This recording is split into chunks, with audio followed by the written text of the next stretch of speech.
Ladies and gentlemen, good afternoon, and thank you to be here as a tradition in Paris Motor Show at the Ferrari stand.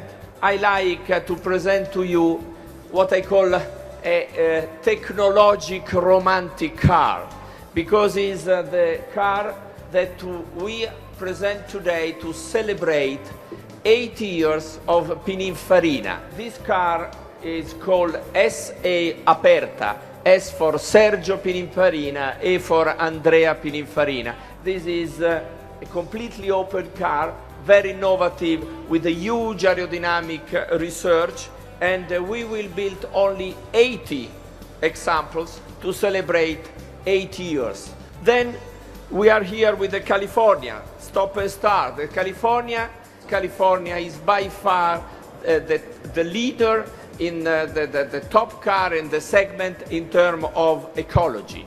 We present a car that will improve 23% in terms of emissions.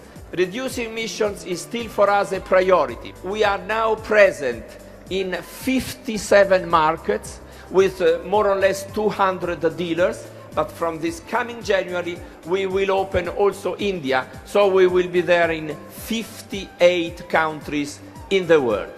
This is Ferrari today. Next year, cars will be back in Formula One, and we have intention to use it for our future cars. Next year, we will have some new cars, and every year we try investing a lot in the product to present new cars and new initiatives, new ideas.